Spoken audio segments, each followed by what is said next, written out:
এটা কথা ক'ব লাগিব যে বিজেপিৰ মাইক্ৰ লেভেল মেনেজমেণ্ট RSSৰ শক্তি তাৰ সমান্তৰালভাৱে নীতিশ কুমাৰৰ যি মহিলা কেন্দ্ৰিক ৰাজনীতি সেই ৰাজনীতিয়ে কিন্তু এক প্ৰকাৰৰ ধূলিসাৎ কৰিছে মহাজোঁট বন্ধনক আৰু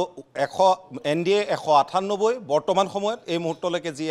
ফলাফল আমি দেখি আছোঁ তাৰ সমান্তৰালভাৱে 39 হৈ গৈছে এতিয়া সংখ্যা 40ৰ তললৈ আহিছে মহাজোঁট বন্ধন আৰু এটা কথা ইয়াৰ পৰা প্ৰমাণিত হৈছে যে এই যি ফলাফল বৰ্তমানলৈকে আছে এই ফলাফলৰ অলপমান হিন্দেৰি হ'ব পাৰে কিন্তু ইয়াক যে আৰু বহুত বেছি যে হাল সলনি নহয় সেই কথা কিন্তু ইতিমধ্যে স্পষ্ট হৈছে আৰু এক প্ৰকাৰৰ নিৰ্বাচনী ফলাফল কিন্তু বিহাৰৰ পোহৰলৈ আহিছে বুলি আপুনি ক'ব পাৰে দুই এটা সমষ্টিত কিছু হিন্দেৰি হোৱাৰ সম্ভাৱনা আছে কোনোবাটো সমষ্টিত 500 ভোটত কোনোবা আগবাঢ়ি আছে এই সন্দৰ্ভত সবিশেষ আমি আমাৰ জ্যেষ্ঠ সাংবাদিক অমৰেন্দ্ৰ ডেকাৰ পৰা জানিব বিচাৰিম সমষ্টিত বেছি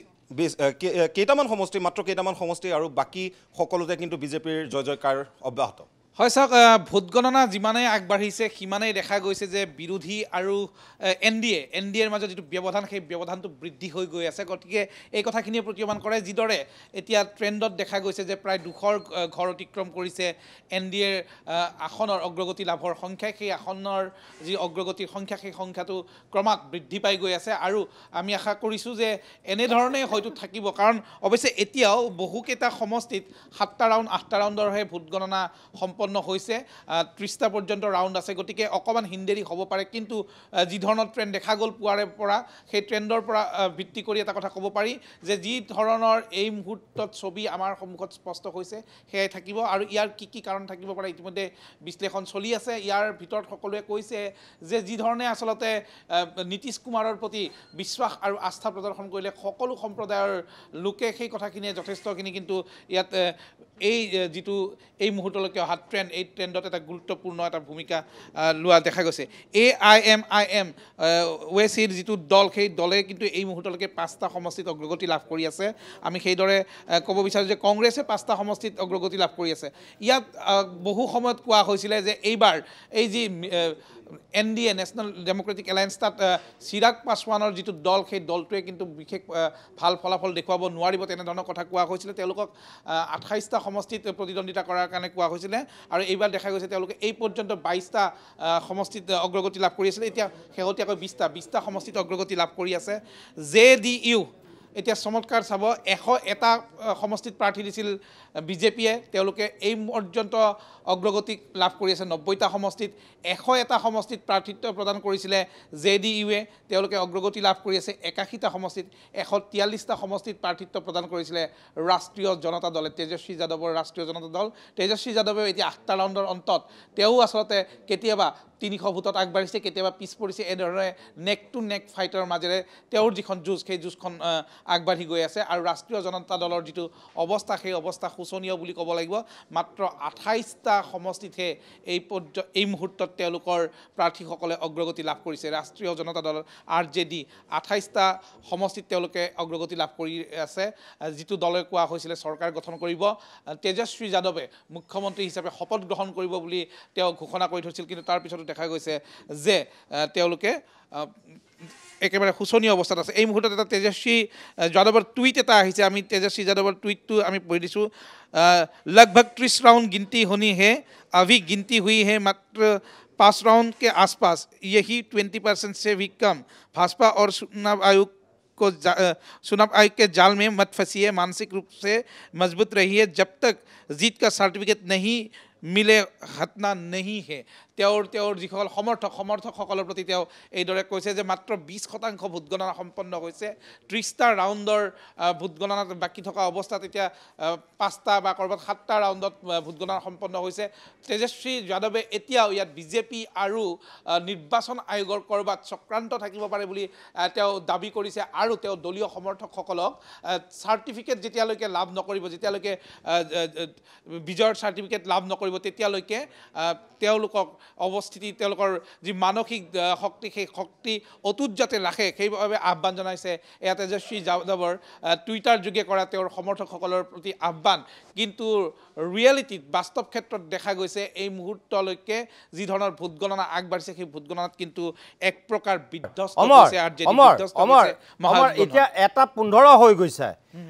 এটা কথা ঠিক তেজস্বী যাদৱ এজন ৰাজনীতিক আৰু ৰাজনীতিকৰ যিখিনি গুণ থাকিব লাগে তেওঁ হয়তো সেই গুণখিনি আছে সেইকাৰণে তেওঁ ইমান সুন্দৰকৈ সেইটো টুইট কৰিব পাৰিছে কাৰণ যি মূলা বাঢ়িব দুপাততে চিন বুলি আশাৰ কথা আছে আমি সেইটোও বিশ্বাস কৰোঁ ৰাতিপুৱা 8 বজাৰ পৰা যেতিয়া আৰম্ভ হৈছে এতিয়া 1 বাজি গ'ল এতিয়ালৈকে যিটো ট্ৰেণ্ড এই ট্ৰেণ্ডটো তেওঁ এতিয়াও সলনি হ'ব বুলি আশা কৰি আছে আশা কৰাটো ভাল সপোন দেখাটো ভাল কিন্তু জোখতকৈ বেছি আশা কৰাটো বেয়া তেওঁ যিটো কাৰণে 18 তাৰিখে শপত গ্ৰহণ কৰিম বুলি আগতীয়াকৈ লম্ফ জম্ফ কৰিলে এতিয়া থুটমুট চেলেকি ঘৰৰ ভিতৰত তেওঁ সোমাই থাকিবলগীয়া এটা হয়তো অৱস্থাৰ সৃষ্টি হৈছে 2 নম্বৰ কথা তেওঁ যিটো আশা কৰি আছে ভগৱানে কৰক তেওঁ আশা ফলিয়াওক কিন্তু আমি ভবা নাই আমাৰ নিচিনা মানুহে আমি ভবা নাই মৰি গ'লো যে এইটো হিন্দেৰি হ'বগৈ গৈ য'ত দুখৰ ঘৰ অতিক্ৰম কৰাৰ দিশত অগ্ৰসৰ হৈছে সেইটো সময়ত তেওঁ এতিয়াও কৈছে ঠিকে আছে বাৰু যথেষ্টখিনি সঁচাকৈ ৰাউণ্ড বাকী আছে ৰাজনীতিত অসম্ভৱ বুলি একো নাই শেষ মুহূৰ্তত উল্টা পাল্টা হ'বও পাৰে নৰেন্দ্ৰ মোদী প্ৰধানমন্ত্ৰী হৈ থকাৰ পিছতো তেওঁ লোকসভা নিৰ্বাচনত যোৱাবাৰ তেওঁ এটা সময়ত পিছ পৰিছিল তাৰপিছত আকৌ তেওঁ উত্থান ঘটিছে সেইটো আমি দেখিও থৈছোঁ তেনেকুৱা ঘটনা ঘটিছে কিন্তু তথাপিও তেওঁ বিহাৰৰ ৰায়টোক এতিয়াও বাৰু মানি ল'ব বিচৰা নাই নেকি বা পৰা নাই নেকি তেওঁ মন মগজে কোৱাই নাই নেকি যে জনতাই যে এইটোৱে ৰায় দিবলৈ গৈ আছে চাওক তেওঁৰ কথাৰ ভিত্তি হয়তো এই মুহূৰ্তত এনেকুৱা ধৰণৰ হ'ব পাৰে কাৰণ যি সংখ্যক আসন এই পৰ্যন্ত বিজেপিয়ে লাভ কৰিছে বিজেপিয়ে এই মুহূৰ্তত আমি ইতিমধ্যে কৈছোঁ যে প্ৰায় 90খন আসনত তেওঁলোকে অগ্ৰগতি লাভ কৰিছে কিন্তু তাৰপিছতো আমি যদি ভোট শ্বেয়াৰলৈকে লক্ষ্য কৰোঁ বিজেপিয়ে মুঠ ভোটৰ কিন্তু 21.22% ভোটহে লাভ কৰিছে এই মুহূৰ্তলৈকে ভোট শ্বেয়াৰলৈকে যদি আমি লক্ষ্য কৰোঁ ঠিক সেইদৰে যথেষ্ট ভোটত পিছ পৰি থকাৰ পিছতো যথেষ্ট আসনৰ ক্ষেত্ৰত যথেষ্ট ভোটত পিছ পৰি থকাৰ ক্ষেত্ৰতো RJDয়ে 22.99 প্ৰায় 23% আৰু বিজেপিয়ে 21% ভোট শ্বেয়াৰ লাভ কৰিছে ইয়াৰ বিপৰীতে আমি যদি চাওঁ JDU তেওঁলোকে 18.9% প্ৰায় 19% ভোট শ্বেয়াৰ লাভ কৰিছে অৰ্থাৎ এই যিটো ট্ৰেণ্ড চলি আছে এই ট্ৰেণ্ডত কিন্তু ক'ৰবাত নহয় ক'ৰবাত যিবোৰ ৰাউণ্ড সমাপ্ত হৈছে তাত কিন্তু ভোটৰ যিটো ব্যৱধান সেই ভোটৰ ব্যৱধানটো যথেষ্ট বেছি নহয় অমৰ যিহেতু নিৰ্বাচনী ৰাজনীতিত সেইটোতকৈ মেটাৰ কৰে কোনে কিমান আসন পাব পাৰ্চেণ্টেজটো ইমান মেটাৰ নকৰে আজি যদি সমা পৰিমাণে পাৰ্চেণ্টেজ ভোট পাই গৈও কি লাভ হ'ব যদি তেওঁলোকে আসনখিনিয়ে নাপায় নিশ্চয় ইয়াতে সংখ্যাই মেটাৰ কৰিব কিন্তু এইটো তেজস্বী যাদৱৰ যিটো কথা বা তেওঁ যিদৰে সমৰ্থকসকলক এতিয়া উদ্বুদ্ধ কৰি ৰাখিব খুজিছে তেওঁ তাত এটা কথাই ক'ব বিচাৰিছে যে আমি কম ভোটত পিছ পৰি আছোঁ যুদ্ধ শেষ হোৱা নাই তেনেধৰণৰ এটা মন্তব্য তেওঁ দিব বিচাৰিছে না সেইটো কাৰণে মই ক'লোঁ যে এইটো আচলতে যুদ্ধ ক্ষেত্ৰৰ পৰা একেবাৰে পলাই পত্তং দি পেলাই কোনো দিশ নোপোৱা এজন নেতাৰ বক্তব্যৰ বাহিৰে বেলেগ একো হ'ব নোৱাৰে কাৰণ ইয়াত পাৰ্চেণ্টেজ যিমানেই নহওক এতিয়া চাবলৈ গ'লে বিজেপি আৰু RJDৰ পাৰ্চেণ্টেজ একদম সমান মোটামুটি অকণমানটো বিজেপিতকৈ RJD বেছিহে আছে কিন্তু হ'ল কি হ'ল য'ত তেওঁলোক এতিয়া 50খন বাদ দিয়ক এতিয়া 40খনৰ তললৈ তেওঁলোক নামি আহিছে সংখ্যাৰ দিশত আমি পুনৰ কৈছোঁ BJP 90 JDU 81 RJD 29 LJP Chirag পাছৱানৰ 20 কংগ্ৰেছ 5 AIM 5 ঠিক সেইদৰে অন্যান্যৰ আছে 9 আমি এই সংখ্যাটো পুনৰ কৈছোঁ তাৰপিছতো অৱশ্যে যিহেতু ৰাউণ্ড বাকী আছে ক'ৰবাত নহয় ক'ৰবাত তেজস্বী যাদৱ আৰু এতিয়াও RJD বা তেওঁলোকৰ সমৰ্থকসকলে এতিয়াও আশা কৰি আছে যে পৰিস্থিতিৰ সাল সলনি হ'ব ভাগ্যৰ চকৰি ঘূৰিব কিন্তু আচলতে বেলট বক্সত কি হৈছিলে কি বন্দী কৰিছিলে কি জনতাই দিছিলে তাৰ ছবি ইতিমধ্যে ফুটি ওলাইছে কাৰণ ৰাউণ্ডবোৰ যেতিয়া আগবাঢ়িছে তেতিয়া ভোটৰ ব্যৱধান কিন্তু অলপকৈ হ'লেও বেছিহে হৈছে অৰ্থাৎ NDA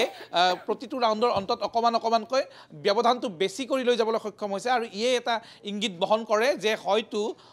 শেষলৈকে দিনৰ শেষলৈকে সন্ধিয়াৰ ভাগলৈকে এই যি ফলাফলৰ ট্ৰেণ্ড আমি দেখিছোঁ এইটোৱে হয়তো চূড়ান্ত ফলাফল হ'বগৈ হয়তো ক'ৰবাত 2-এটা সমষ্টি য'ত ব্যৱধান কম হৈ আছে তাত হয়তো অকণমান ওলটপালট হ'ব কিন্তু সংখ্যাৰ দিশৰ পৰা চাব গ'লে এতিয়া খুব এটা সুবিধাজনক নহয় এক প্ৰকাৰ ধূলিসাৎ হোৱাৰ দিশত মহাগঠবন্ধনক দেখা গৈছে ধূলিসাৎ কৰি NDA তাত বিজয় ধ্বজা উৰুৱাৰ যি ইংগিত সেই ইংগিত পুৱাৰ ভাগৰ পৰা দিছিল আৰু এতিয়া ক্ৰমাৎ সেয়া দৃঢ়ৰ পৰা দৃঢ়তৰ হৈ পৰিছে নিতুমণি শইকীয়া অমৰ আৰু এটা কথা ফুটবল হওক ক্ৰিকেট হওক যিকোনো খেলত একেবাৰে শেষ সময়টোলৈকে একেবাৰে ক্ৰিকেটত শেষ বলটোলৈকে অপেক্ষা কৰা যায় কিবাকে জিকিব নেকি এনেকুৱা এটা মানুহ আশাত বন্দী হৈ থাকে ফুটবলতো তেনেকুৱা যে গোল খাই থকাৰ পিছতো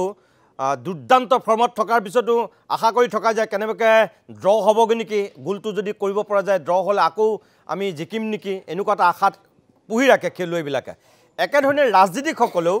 একেবাৰে শেষ সময়লৈকে বাট চাই থাকে যে কিবা খেল উলটিব নেকি যদিও ক্ৰিকেটতো গম পোৱা যায় এই খেলখন হাৰিব এই দলটো ফুটবলতো গম পোৱা যায় মোটামুটি এওঁলোক হাৰিব এতিয়া ৰাজনীতিটো সেইটোৱে হৈছে যে নীতিশ কুমাৰৰ হাতত এক প্ৰকাৰ বিধ্বস্ত বৰবাদ হৈ গৈছে চাবলৈ গ'লে মহাগঠবন্ধন তাৰ পাছতো কিন্তু এতিয়াও তেজস্বী যাদৱে আশা এৰি দিয়া নাই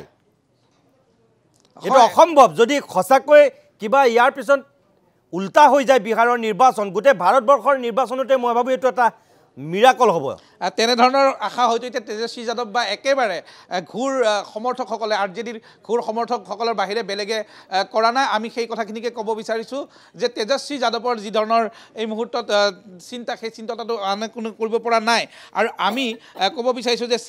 সীমাঞ্চল অঞ্চলত তেওঁলোকে কৈছিলে যে যথেষ্ট ভাল ফলাফল হয়তো হ'ব নেক টু নেক ফাইট হ'ব কিন্তু সেয়াও দেখা নগ'ল দেখা গৈছে সীমাঞ্চল অঞ্চলত 17খনকৈ আসনত NDAৰ সমৰ্থক বা NDA তেওঁলোকৰ প্ৰাৰ্থীসকলে অগ্ৰগতি লাভ কৰিবলৈ সক্ষম হৈছে গতিকে এনে সময়ত সীমাঞ্চল অঞ্চলেই হওক বা অন্যান্য অঞ্চলেই হওক সকলোতে দেখা গৈছে যে NDAৰ যি অগ্ৰগতি সেই অগ্ৰগতিহে পৰিস্ফুট হৈ উঠিছে নয়ন প্ৰতিম কুমাৰ আছে আমাৰ সৈতে ৰাজনৈতিক সম্পাদক মই নয়ন দাৰ ওচৰলৈকে যাব বিচাৰিছোঁ নয়ন প্ৰতিম কুমাৰ কেনেধৰণৰ পৰিৱেশ দেখা গৈছে বা এতিয়া নতুন কি তথ্য আহিছে কেনেধৰণে বিশ্লেষণ কৰি আছে ৰাজনৈতিক মহলসকলে পৰ্যবেক্ষকসকলে